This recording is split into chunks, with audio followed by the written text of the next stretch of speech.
Bapak Ibu semua. Ya, ini hari yang luar biasa gitu. Oke. Oke.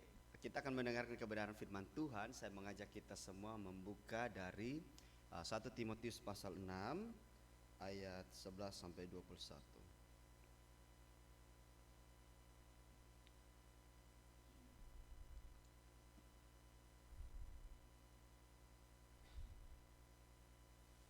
Sudah Bapak Ibu? Kita akan baca secara bergantian.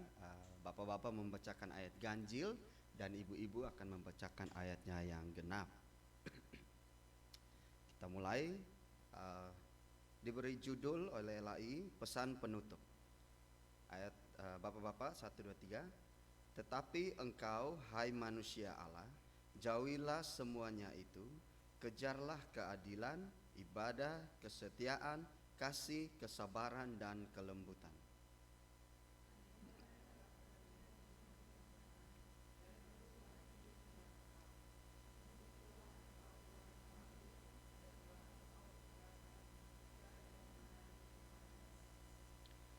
Di hadapan Allah yang memberikan hidup kepada segala sesuatu, dan di hadapan Kristus Yesus yang telah mengikrarkan ikrar yang benar itu juga di muka Pontius Pilatus, kuserukan kepadamu.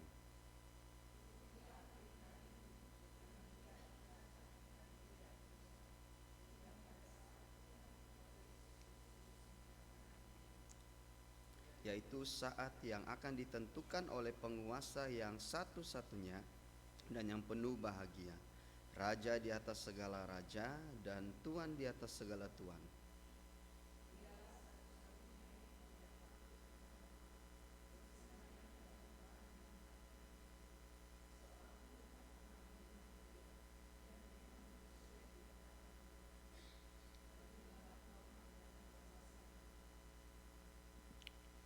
Peringatkanlah kepada orang-orang kaya di dunia ini agar mereka jangan tinggi hati dan jangan berharap pada sesuatu yang tak tentu seperti kekayaan, melainkan pada Allah yang dalam kekayaannya memberikan kepada kita segala sesuatu untuk dinikmati.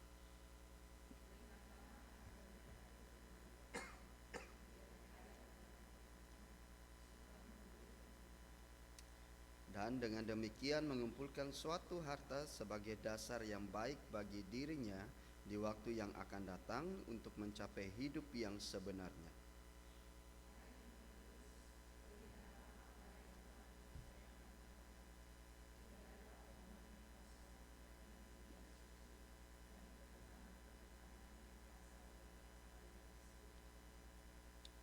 Karena ada beberapa orang yang mengajarkannya dan dengan demikian telah menyimpang dari iman. Kasih karunia menyertai kami. Mari Bapak Ibu kita berdoa. Bapa kami yang di surga, kami bersyukur hari ini Tuhan boleh mengumpulkan kami untuk mendengarkan kebenaran firman-Mu ya Bapa. Karena itu Tuhan boleh siapkan kami semua dalam hati dan pikiran kami. Kami boleh fokus mendengarkan kebenaran firman-Mu. Dan Tuhan boleh memberkati bibir mulut hamba juga, agar apa yang hamba sampaikan boleh sesuai dengan kehendak-Mu saja. Hanya ini doa dan harapan kami, dalam nama Tuhan Yesus kami berdoa kepada Bapa di surga. Amin. Oke, baik Bapak Ibu, hari ini kita bahas tentang 1 Timotius pasal 6, merupakan bagian penutupnya ya. Jadi kalau kita ingat-ingat kembali pemberitaan dari kitab 1 Timotius ini, di setiap pasalnya itu ada masalah-masalahnya. Ya, jadi pasal 1 ada masalahnya, pasal 2, pasal 3 sampai pasal 6, dan selalu ada penyelesaiannya di akhir dari ayat-ayat itu, di akhir dari pasal-pasal itu. Nah, demikian juga dengan 1 Timotius pasal 6 begitu ya. Nah, saya juga menyiapkan PPT supaya kita bisa lebih fokus ya. Takutnya nanti kita berpikir kemana-mana. Dan ini juga membantu saya di dalam menyiapkan materi ini. Boleh Pak Redo untuk menampilkannya Pak.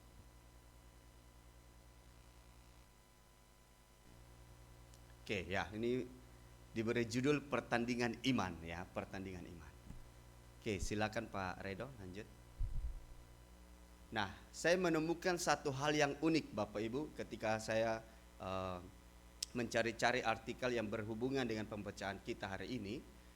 Di situ saya temukan satu artikel di mana Ibu Evelyn kalau tidak salah ini ya, seorang warga Kenya, itu dia berutang demi mendapatkan doa dari seorang pendeta. Nah, Ibu bayangkan ya. Ya ini kalau Bapak bisa baca di tengah kondisi, jadi karena kondisi yang sulit, mereka ibu ini dia seorang yang tidak memiliki pekerjaan, jadi dia mau mencari pekerjaan tetapi minta doa kepada seorang pendeta ini. Nah, namun Bapak Ibu boleh baca di situ, pendeta ini meminta uang 1,7 juta atau 115 US dollar ya, untuk bisa didoakan, begitu ya Bapak Ibu ya. Nah, lalu mereka menggunakan istilah persembahan benih. Nah, jadi katanya kalau kamu mau mendapatkan pekerjaan, kamu kasih dulu persembahan benih, pasti Tuhan akan membalasnya, begitu. Nah, jadi terus ada lagi kutipan-kutipan yang sebelah Pak, yang doktrin itu. Kira-kira itu ya. Orang-orang didoktrin bahwa Tuhan tidak ingin mereka terus-menerus, apa tuh Pak sebelah kirinya? Susah ya. Jadi mereka harus memberikan persembahan benih, yang di dalam arti adalah mereka memberikan uang. Nah, jadi menggunakan kata firman Tuhan atau nama Allah demi untuk mendapatkan uangnya. Ya kita bersyukur di gereja kita ini ya, pendeta kita begitu sangat baik ya. Jadi bahkan kalau saya, Pak tolong doakan ini, langsung doa ya, tidak ada yang lain-lain. Jadi saya bersyukur. Nah, lalu ada juga di catatan situ dikatakan bahwa dia menyarankan pada saya bahwa ada sebuah gereja di mana kamu bisa minta doa dari mereka dan kamu bisa memberi persembahan. Kemudian mereka akan mendoakanmu, kemudian kamu dapat pekerjaan. Nah, kayak enak banget begitu ya. Mereka mau dapat pekerjaan, datang pendeta doa, lalu pendeta bilang pasti kamu dapat pekerjaan, begitu. Nah, kenapa ini saya ambil Bapak Ibu? Karena ini berkaitan sekali dengan tema dari apa yang tertulis di dalam 1 Timotius pasal 6, khususnya di ayat dari ayat varian itu ayat berapa ya? 2 ya Pak ya? 3 sampai ayat yang ke-21. Boleh lanjut Pak Redo? Nah, tema sebenarnya dari ayat itu berbicara tentang cinta uang dan bersirat lidah. Makanya saya di minggu kemarin saya sangat mendengarkan secara seksama apa yang disampaikan oleh Pak Rian, karena akar masalahnya ada di situ. Ya, saya meneruskan bagaimana Paulus menasihatkan Timotius agar jemaat-jemaat itu tidak jatuh di dalam dosa ini. Gitu ya. Jadi masalah utamanya adalah cinta uang dan bersilat lidah, dan yang buruknya lagi ini bukan dilakukan oleh orang-orang biasa, ini dilakukan oleh pemimpin-pemimpin agama. Ya, ini dilakukan oleh pemimpin-pemimpin agama, sedangkan masyarakat pada saat itu masyarakat yang miskin. Ya. Banyak yang miskin, adapun yang kaya tetapi lebih banyak yang miskin. Begitu. Nah, ini menjadi pokok persoalannya Bapak Ibu ya, di dalam 1 Timotius pasal 6. Oke, boleh lanjut Pak.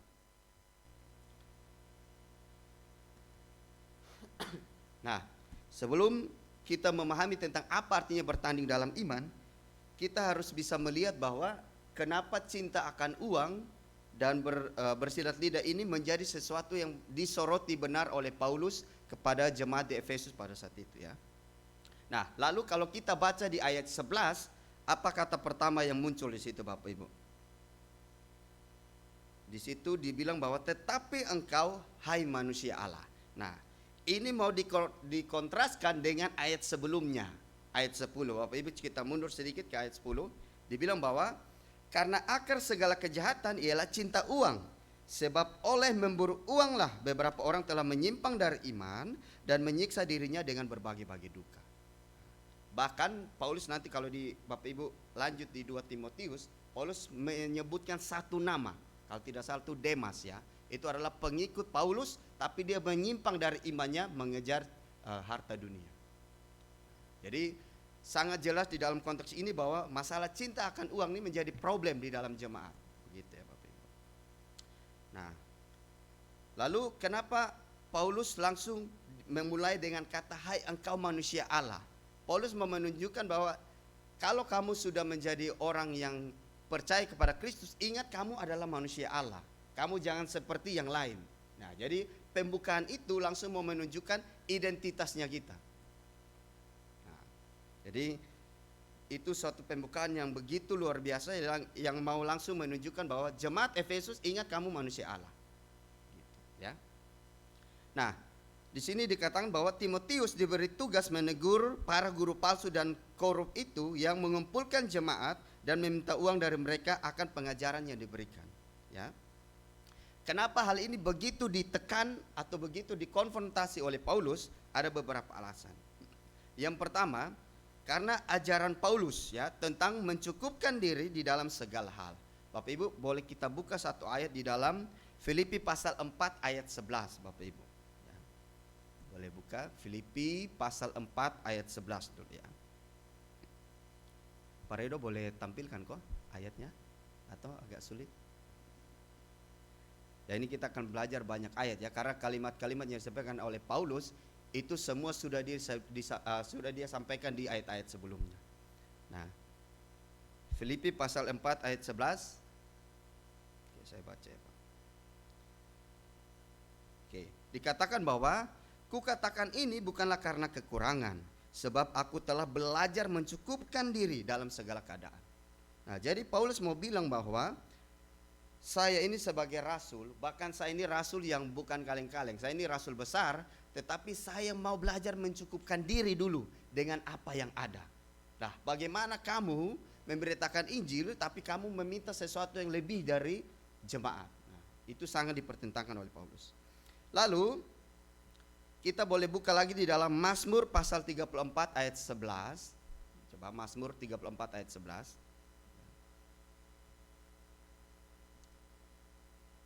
Bisa saya buka ya. Mazmur 34 ayat 11.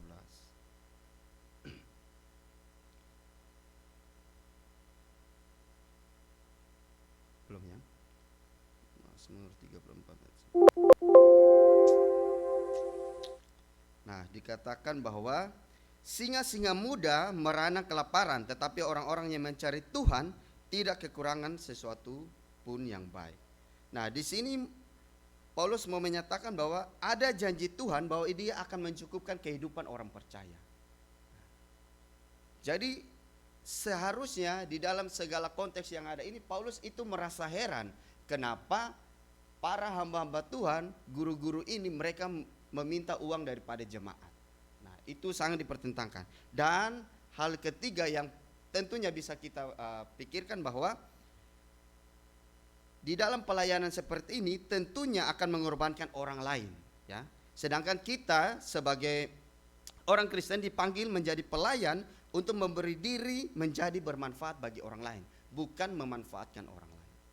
Nah, jadi di ayat pertama dari ayat 10 ayat 11 kita sudah langsung tahu apa yang menjadi sorotan dari Paulus terhadap jemaat di Efesus, ya. Nah, lalu berikutnya di ayat 11 itu barulah Paulus mulai mengajarkan bagaimana caranya. Ya, boleh ditampilkan PPT-nya lagi, Pak. Nah, bertanding di dalam iman. Yang pertama dikatakan bahwa tentukan tujuan lalu kamu kejar, gitu tujuannya. Ya, tentukan tujuannya lalu kamu kejar. Kenapa seperti itu? Kalau kita lihat di dalam 1 Korintus pasal 9, Bapak Ibu ya. 1 Korintus pasal 9 ayat 26 ya. Dikatakan Paulus bilang begini ya, sebab itu aku tidak berlari tanpa tujuan dan aku bukan petinju yang sembarangan saja memukul. Ya. Jadi di dalam pertandingan ini Paulus mau bilang bahwa yang pertama tentukan dulu tujuanmu. Ya. Lalu kamu kejar itu. Kamu tidak boleh sembarang memukul, sembarang berlari tanpa tahu arah tujuannya. Nah, lalu apa yang harus dikejar? Itulah yang kita baca di ayatnya yang ke-11, Bapak Ibu. Ayat yang ke-11 dibilang bahwa betul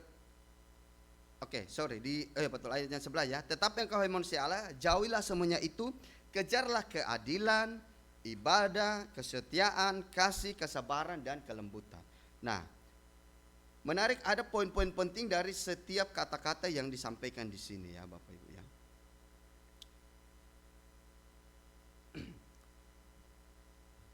tadi yang saya sampaikan bahwa kata manusia Allah ini mau menunjukkan bahwa kita ini milik Allah, kita ini cerminan Allah. Nah, beberapa hari yang lalu kita bertemu di tempat ini ya, SDH dan SLH bicara tentang union with Christ, di mana kita itu adalah milik Kristus, ya, miliknya Allah. Kita itu manusia Allah, begitu.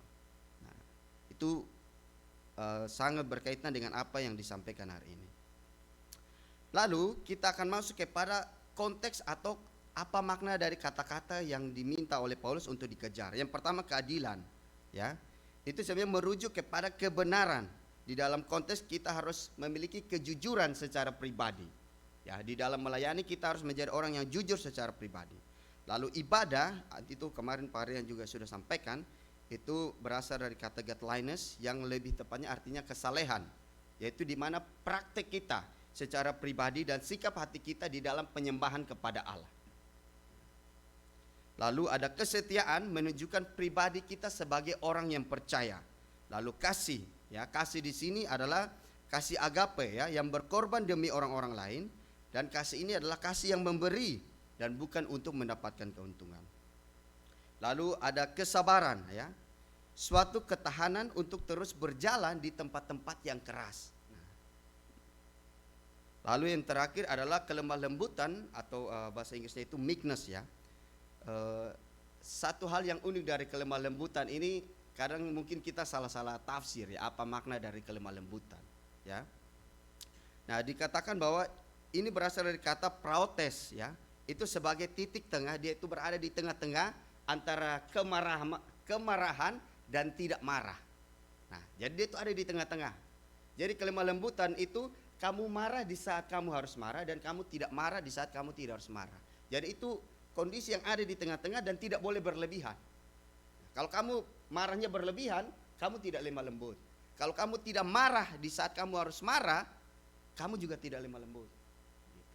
Itu pengertian dari kelemah lembutan, gitu ya. Jadi salah kalau penafsiran kita bahwa kelemah lembutan itu ngomong yang harusnya selalu pelan-pelan, lalu kita tidak mau marah juga dengan orang, dia salah juga kita tetap senyum-senyum. Itu bukan kelemah lembutan, Bapak Ibu, ya.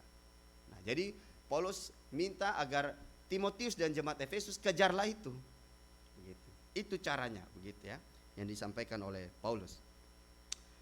Lalu yang kedua, yang PPT-nya Pak, saya sambil lihat waktunya. Bertandinglah sampai akhir, ya, bertandinglah sampai akhir. Itu kita baca di ayat 12 dan 13. Nah, kita harus memaknai di mana ketika dikatakan bahwa bertandinglah sampai akhir, bertanding harus di dalam iman yang benar. Nah, kalau kita memaknai kata bertanding, berarti di situ tuh ada pertempuran, ya. Ada konflik yang terjadi. Kita tidak mungkin bertanding tapi kita diam, tidak ada lawan, dan yang itu bukan bertanding. Ya. Bertanding pasti ada yang mengkonfrontasi kita. Ya, jadi di situ harus ada konflik, baik itu dengan kejahatan dan pencobaan-pencobaan, dan ada oposisi dari kuasa-kuasa kegelapan, ya. Dan ini merupakan suatu pertandingan yang baik, tetapi yang perlu dicatat bahwa ini bukan pertandingan melawan darah dan daging, ya. Dikatakan di 2 Korintus 10 ayat 3 dan 4, pertandingan kita itu bukan lawan darah dan daging, ya, tapi melawan roh-roh penguasa yang ada di atas. Nah, jadi bertanding di dalam iman kita harus mempersiapkan diri, karena kita bukan bertanding melawan sesuatu yang bisa kita lihat, begitu ya, tetapi sesuatu yang di dalam iman kita harus kita lawan. Lalu di ayat 12 itu Bapak Ibu, 12b dikatakan, untuk itulah engkau telah dipanggil dan telah engkau ikrarkan ikrar yang benar di depan banyak saksi. Nah, saya pertama kali ketika membaca ayat ini, saya merenung apa yang dilakukan oleh Timotius, sedangkan sehingga Paulus sampaikan bahwa dia mengikrarkan ikrar di depan banyak saksi. Nah, ternyata ini merujuk kepada ayat sebelumnya, ya, di dalam 1 Timotius pasal 4 ayat 14. Bapak Ibu, ini kayaknya Pak Ferry sudah bahas berarti, ya. 1 Timotius pasal 4 ayat 14. Dikatakan bahwa jangan lalai dalam mempergunakan karunia yang ada padamu, yang telah diberikan kepadamu oleh nubuat dan dengan penumpangan tangan sidang penatua. Ini adalah momen di mana Timotius dilantik menjadi seorang penatua.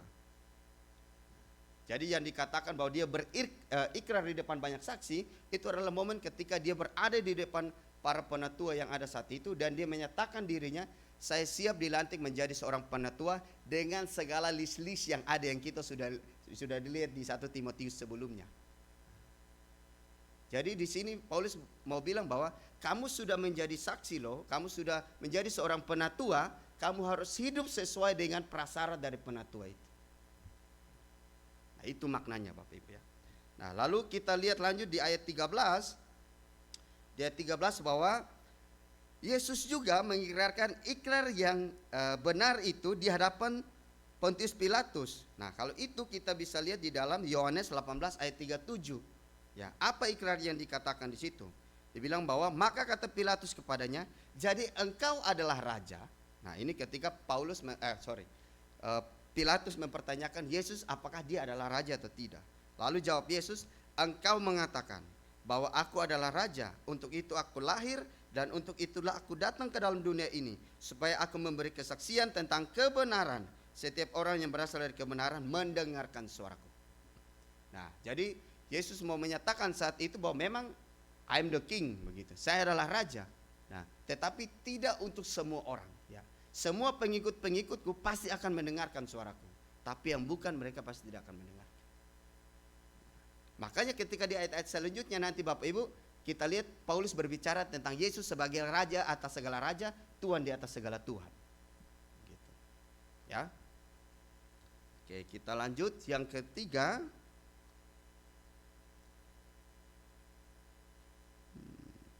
Oke.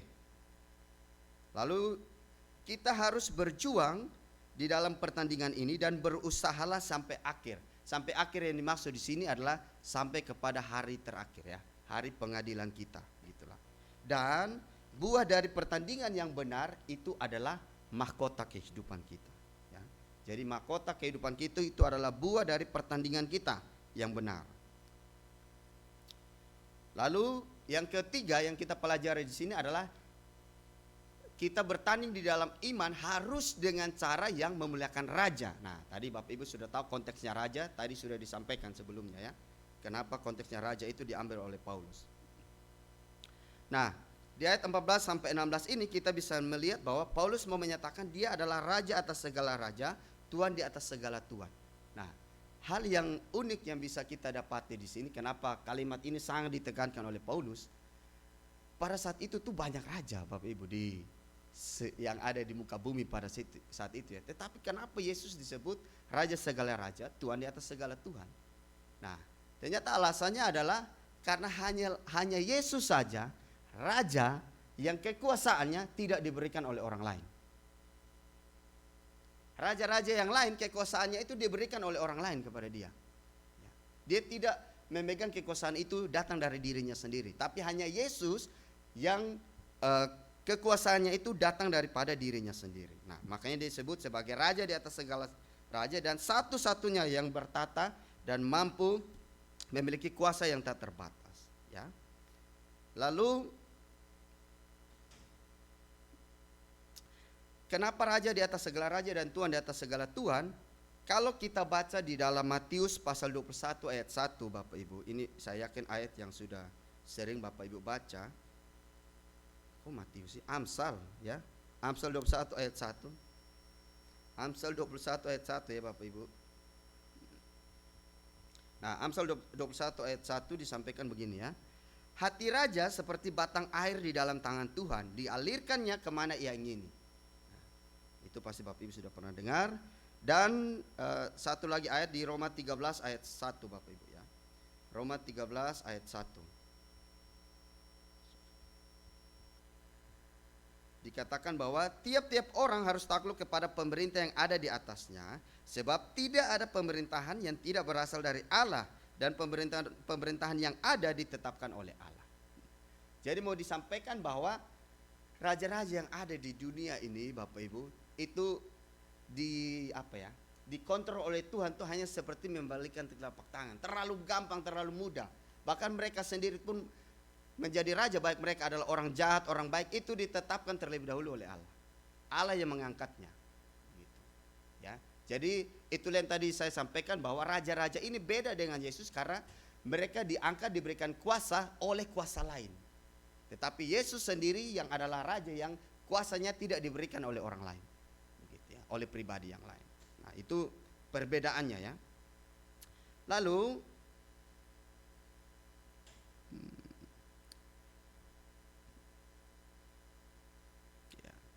nah, lalu di ayat berikut di 1 Timotius itu Bapak Ibu.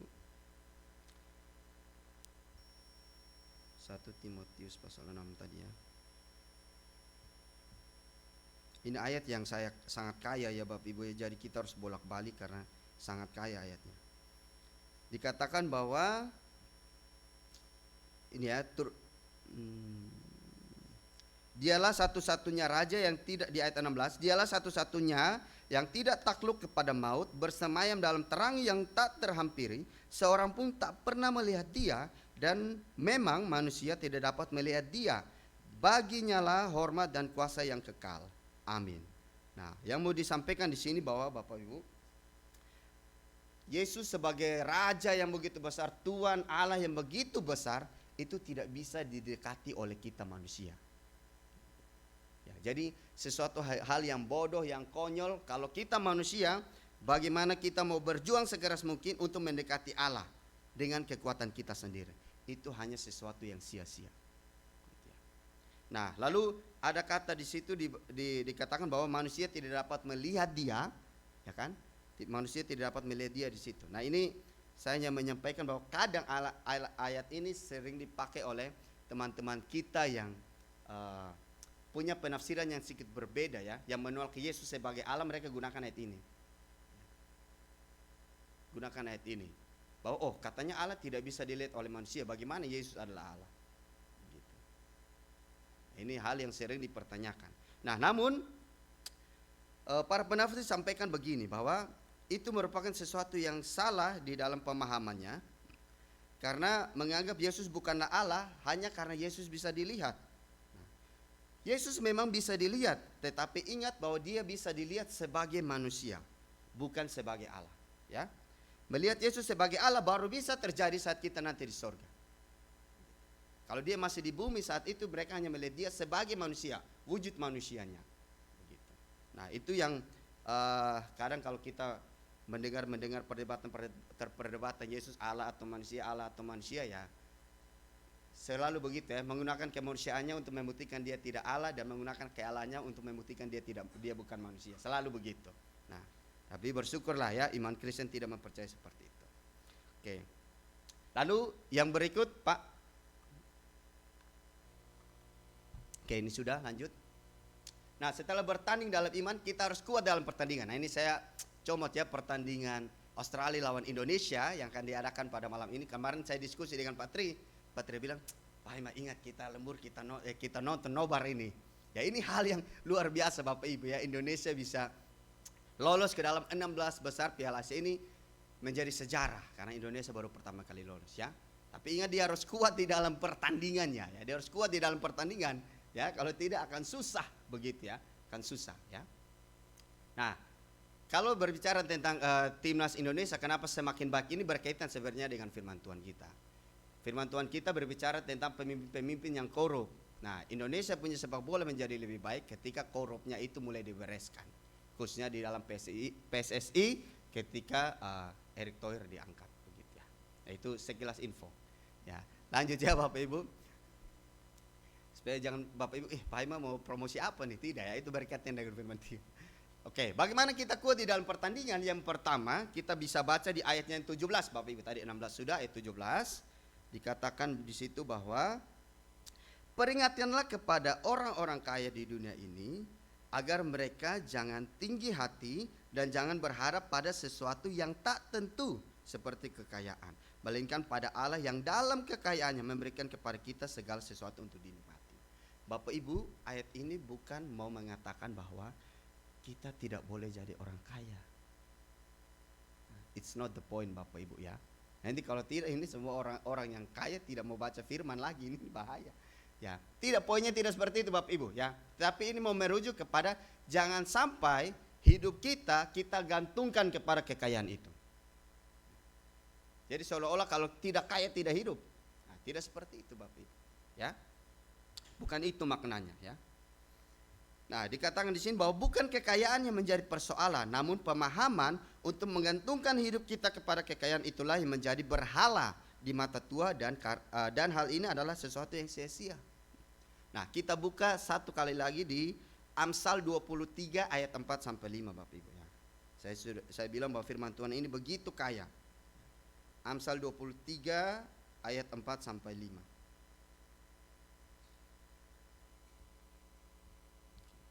Oke, saya bacakan. Jangan bersusah payah untuk menjadi kaya, tinggalkan niatmu itu. Kalau engkau mengamat-amatinya, lenyaplah ia, karena tiba-tiba ia bersayap lalu terbang ke angkasa seperti Raja Wali. Nah, dikatakan bahwa kamu kalau tujuan kita hanya mau mencari kekayaan, hati-hati Bapak Ibu, dia akan lenyap, dia akan terbang ke angkasa, hilang lenyap, dan kita tidak bisa menggapainya lagi. Nah, ini yang tadi saya sampaikan bahwa bukan kekayaannya menjadi persoalan, tetapi hidup kita kalau digantungkan kepada kekayaan itu menjadi persoalan, karena dia akan pergi, begitu Bapak. Ya. Lalu selanjutnya selalu ada godaan bagi manusia untuk menggunakan berkat Allah sebagai celah untuk berdosa. Betul atau tidak Bapak Ibu? Ya. Jangankan orang kaya, orang miskin saya ada celah untuk berdosa. Betul atau tidak Bapak Ibu? Betul ya. Kalau orang kaya mungkin merendahkan orang miskin, tetapi kalau orang miskin akan iri kepada orang kaya, mungkin seperti itu. Betul atau tidak Bapak Ibu? Ya, jadi apalagi orang kaya memang celah untuk berbuat dosa itu sangat banyak, sangat tinggi ya. Makanya Paulus tidak berhenti sampai situ, tapi dia akan memberikan jalan keluarnya nanti ya. Tapi catatan berikutnya adalah jangan menggunakan berkat Allah untuk merendahkan ciptaannya sendiri. Kenapa? Karena suatu keanehan jika Allah menghina ciptaannya sendiri. Bisa dipahami Bapak Ibu? Ya. Kalau kita gunakan berkat Allah untuk menghina ciptaannya, itu tentu salah, karena Allah tidak mungkin ya mau menghina ciptanya sendiri, karena dia adalah penciptanya. Ya. Lalu kaya di dalam Allah itu lebih kekal dibandingkan kekayaan yang ada di dunia ini Bapak Ibu ya. Nah, Paulus tidak berhenti di ayat 17, dia memberkati kita di dalam ayatnya yang ke-18 dan 19. Nah, kita bisa baca di situ ayat yang 18 dan 19. Peringatkanlah agar mereka itu, dalam artian ini adalah orang kaya karena masih berkaitan dengan ayat 17, berbuat baik, menjadi kaya dalam kebajikan, suka memberi dan membagi, dan dengan demikian mengumpulkan suatu harta sebagai dasar yang baik bagi dirinya di waktu yang akan datang untuk mencapai hidup yang sebenarnya. Jadi bukan persoalan di kekayaannya sekali lagi ya. Tetapi bagaimana berkat yang Tuhan berikan itu kita bisa pakai untuk memberkati orang lain. Bisa pakai untuk memberkati orang lain. Itu hal yang pentingnya Bapak Ibu ya. Oke. Jadi bijak-bijaklah kita di dalam menggunakan segala berkat yang telah Tuhan kasih buat kita. Kita pakailah untuk pekerjaan Tuhan itu sendiri. Jangan pakai untuk diri kita sendiri ya. Oke, kita masuk ke ayat yang terakhir Bapak Ibu ya. Saya bersyukur khotbahnya bisa selesai. Ayat 20 dan ayat 21 ya Bapak Ibu. Dikatakan, hai Timotius, peliharalah apa yang telah dipercayakan kepadamu. Hindarilah omongan yang kosong dan yang tidak suci, dan pertentangan-pertentangan yang berasal dari apa yang disebut pengetahuan. Karena ada beberapa orang yang mengajarkannya, dan dengan demikian telah menyimpang dari iman. Kasih karunia menyertai kamu. Nah, ayat ini mulai masuk kepada topik permasalahan yang kedua, yaitu tentang omongan yang kosong, atau mereka sebut di situ sebagai pengetahuan yang kosong. Nah, hal pertama yang perlu kita pelajari adalah gaya penyampaian yang kadang kedengaran hebat, bertele-tele, banyak kata-kata yang mungkin manis, bombastis, dari mereka yang tidak puas dengan kesederhanaan dari Injil, lalu berbelok pada filsafat yang dunia. Nah, ini yang dikecam oleh Paulus, bahwa Kadang orang itu mau menyampaikan firman yang begitu sederhana, Yesus adalah Tuhan, Yesus adalah Raja, itu putarnya kemana-mana. Atau bahkan sampai merujuk kepada kalau mau menerima Tuhan sebagai Tuhan dan Juru Selamat, kamu harus berbuat baik, harus begini baru kamu bisa selamat. Itu sudah tambahan-tambahan. Tidak perlu seperti itu, ya. Makanya dikatakan di sini penafsir bilang bahwa cukuplah dengan kesederhanaan daripada Injil itu. Tidak perlu menambah-nambah yang lain. Karena ketika kita menambahkan sesuatu, biasanya tujuan dari penyampaian Injil itu akan menyimpang. Menyimpang kemana Bapak Ibu? Agar saya juga dipuji ketika saya menyampaikan. Sampai sini bisa dipahami Bapak Ibu? Nah, itu yang disoroti oleh Paulus, ya. Cukuplah sampaikan Injil, sampaikanlah begitu. Ya, tidak perlu bertele-tele. Dan Paulus adalah salah satu penulis kitab yang tidak pernah bertele-tele di dalam dia punya pembahasan. Begitu, ya. Lalu hindarilah segala pengetahuan yang tentunya bertentangan dengan Injil. Bapak Ibu, sekarang kita belajar banyak sekali pengetahuan. Nah, tetapi hati-hati kalau pengetahuan itu bertentangan dengan Injil, itulah pengetahuan kosong yang disampaikan di dalam ayat ini. Gitu ya. Karena biasanya pengetahuan-pengetahuan yang kosong ini bukan merujuk kepada Allah lagi. Allah sebagai sumber segalanya, no. Mereka akan merujuk kepada manusia adalah sumber segalanya. Ya. Lalu kenapa seperti itu? Karena ilmu pengetahuan yang benar pasti akan menuntut kita pada ketaatan dan rasa takut akan Allah. Itu tentu seperti itu, Bapak. Jadi kita langsung bisa melihatnya. Semakin kita mendapatkan pengetahuan itu, lalu ada di dalam pikiran kita, dalam hati kita, oh iya, ternyata masih banyak yang salah dalam hidup saya. Saya harusnya seperti ini yang Allah mau. Itu suatu tanda bahwa pengetahuan yang Bapak Ibu miliki itu pengetahuan yang benar. Kalau hanya sekedar ini saya akan begini supaya saya untung, ini supaya saya untung, supaya saya dipuji begini-begini. Itu Bapak Ibu hati-hati dengan pemahaman yang seperti itu, ya. Lalu yang terakhir, ya, kita masuk yang terakhir. Boleh Pak Redo? Apa implikasinya bagi kita, Bapak Ibu, ya? Yang pertama, kita harus menyadari identitas dan panggilan kita. Ingat di ayat 11 Bapak Ibu. Ya, langsung dikatakan, tetapi engkau manusia Allah. Jadi Paulus langsung merujuk kepada, ingat identitasmu manusia Allah. Jangan pergi kemana-mana lagi. Kamu adalah manusia Allah. Dan panggilan kita, ya, untuk memberitakan Injil, mengikrarkan di depan banyak orang bahwa Yesus adalah Tuhan dan Juru Selamat kita. Ya.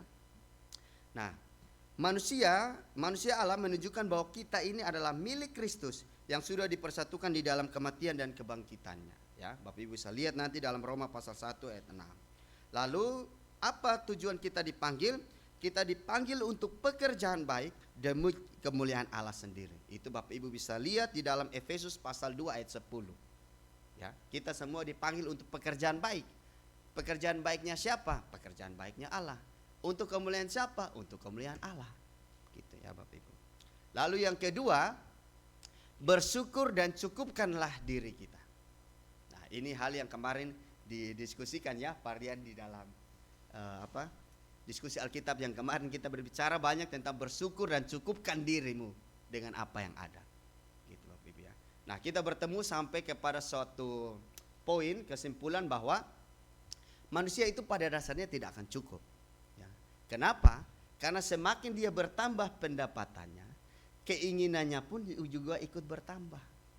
Makanya tidak akan pernah cukup. Nah, dia hanya akan cukup ketika dia selalu menggunakan apa yang ada, atau bahkan ketika bertambah pendapatannya, keinginannya itu tidak bertambah. Itu Bapak Ibu akan terus merasa cukup. Tetapi kalau bertambah gaji, Bapak Ibu juga bertambah keinginan, nah tidak akan pernah cukup. Setuju Bapak Ibu? Wah, ini kalau diam ini berarti Tuhan lebih salah mungkin ya. Begitu ya Bapak Ibu ya. Tapi itu juga yang saya rasakan Bapak Ibu ya. Jadi saya selalu berhati-hati kalau Tuhan kayaknya kurang begitu ya. Kayak kurang. Tuhan bilang, "Oi, coba kau ingat 10-11 tahun yang lalu, kamu lebih menderita dari sekarang." Begitu ya. Tapi harus bersyukur, cukupkan diri dengan apa yang ada, begitu ya. Nah, bagi Paulus atau orang Kristen, nah ini ayat yang paling menohok ya Bapak Ibu. Di Filipi pasal 1 ayat 21 kita pasti pernah dengar. Paulus katakan bahwa bagi dia hidup adalah Kristus dan mati adalah keuntungan. Bapak Ibu pasti pernah dengar. Hidup adalah Kristus, artinya Kristus itu sudah cukup bagi kita. Karena tidak ada yang lebih berharga daripada hidup. Apa gunanya kita pakai pakaian yang mewah, uang banyak tapi kita mati? Tidak ada gunanya. Makanya Paulus bilang bagiku hidup adalah Kristus, mati keuntungan. Nah, karena bagi dia Kristus saja cukup. Nah, ini menjadi sesuatu yang baik bagi kita bahwa ternyata kalau kita hidup di dalam Kristus ya, dengan segala ketundukan kita di hadapannya, harusnya kita akan merasa cukup. Lalu kekayaan yang Tuhan berikan atau berkat yang Tuhan berikan itu merupakan titipan bagi kita untuk memberkati orang lain, bukan untuk diri kita sendiri. Jadi saya bersyukur dengan Bapak Ibu jemaat yang ada di Christ Chapel. Itu saya melihat banyak yang begitu luar biasa diberkati Tuhan, tetapi mereka juga begitu luar biasa memberkati orang lain. Jadi saya pikir saya sudah ada di komunitas yang tepat, supaya saya juga bisa belajar memberkati orang lain, gitu ya. Lalu yang terakhir Bapak Ibu, carilah kebenaran di dalam Kristus, ya. Ini merupakan bekal kita di dalam pertandingan iman. Kalau kita hanya isi pikiran kita dengan filsafat yang kosong, kata-kata motivasi, Bapak Ibu percayalah setiap kata motivasi itu selalu situasional. Tidak ada suatu kata motivasi yang berlangsung selamanya, tidak ada. Ya, kata motivasi itu hanya berlangsung pada momen-momen tertentu saja. Tidak ada. Jangan menggantungkan diri kita pada kata-kata motivasi. Tapi carilah kebenaran di dalam Kristus. Alkitab ini sudah paling lengkap. Segala motivasi ada di situ ya. Carilah di dalam itu ya. Kenapa? Karena filsafat kosong itu biasanya hanya bermanfaat untuk memuaskan pendengaran kita. Filsafat kosong itu. Namun tidak pernah membawa kita ke dalam pertumbuhan iman. Saya minta kita untuk buka dalam Kolose pasal 2 ayat 8 Bapak Ibu terakhir. Kolose pasal 2 ayat 8. Nah, ini sebagai bukti bahwa firman Tuhan sudah lengkap buat kita sebenarnya ya. Hati-hatilah supaya jangan ada yang menawan kamu dengan filsafatnya yang kosong dan palsu menurut ajaran turun-temurun dan roh-roh dunia, tetapi tidak menurut Kristus. Nah, itu hati-hatilah dengan filsafat-filsafat yang kosong seperti itu. Lalu yang kedua Bapak Ibu, kebenaran atau firman Tuhan merupakan kebutuhan pokok dan senjata utama kita di dalam pertandingan iman. Oke, kita baca dua ayat terakhir ini. Efesus pasal 6 ayat 17 Bapak Ibu. Efesus pasal 6 ayat 17.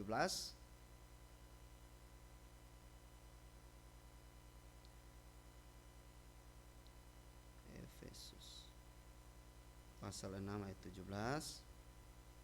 Nah, dikatakan bahwa dan terimalah ketopong keselamatan dan pedang roh, yaitu firman Allah. Nah, tadi saya sudah sampaikan bahwa pertandingan kita bukan melawan darah dan daging. Itu adalah pertandingan iman. Dan senjata kita itu adalah firman Allah yang adalah pedang roh. Itu senjata kita. Lalu ayat yang kedua yang sama dengan hal itu di Ibrani pasal 4 ayat 12 Bapak Ibu.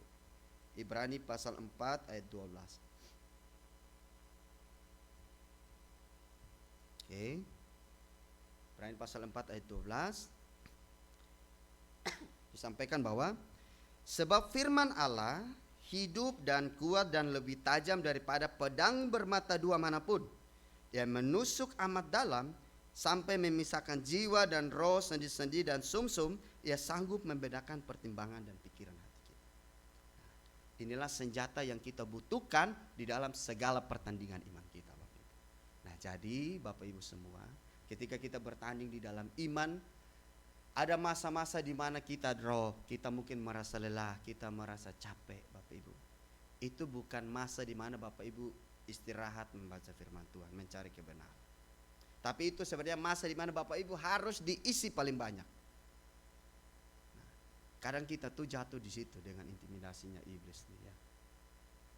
Kalau kita merasa begitu susah sekali ya,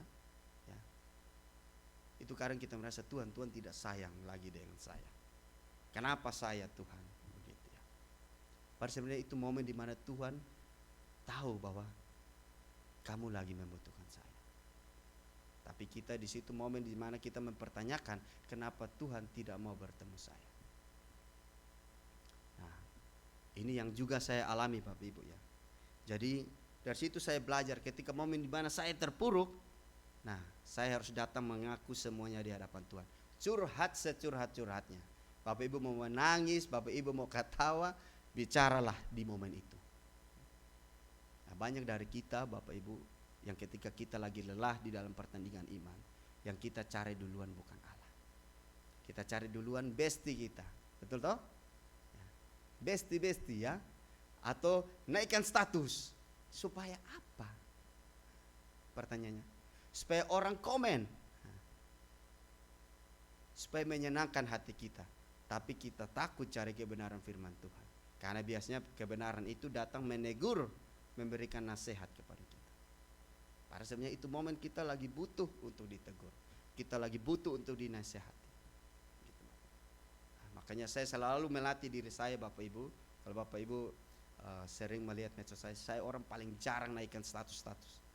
Kalau status itu tidak memberkati orang lain. Kalau hanya perkara sedikit naik status, perkara sedikit naik status, ya ampun dosa, begitu kan? Nah, saya belajar untuk tidak seperti itu. Ya.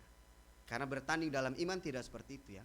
Tidak ada orang yang bertanding, dia kalah terus dia cerita, kawan semua beta kalah. No, dia akan menyembunyikan dan dia mencari sesuatu yang memberikan dia power untuk bisa menang di dalam pertandingan itu. Itu seorang petarung. Kalau seorang pengecut ya seperti itu.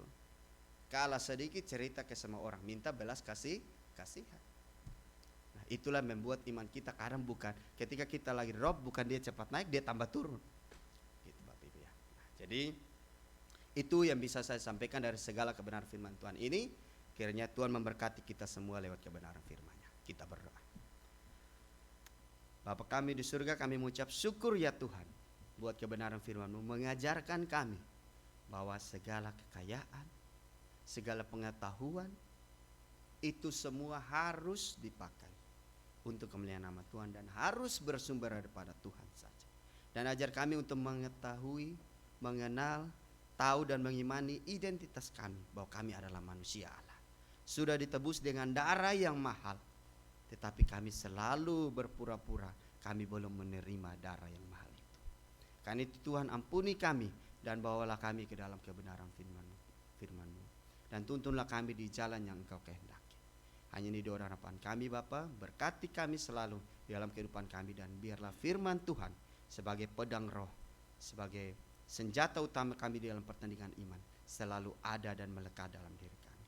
Hanya ini doa dan harapan kami dalam nama Tuhan Yesus. Kami berdoa dan mengucap syukur kepada Bapa di surga. Amin.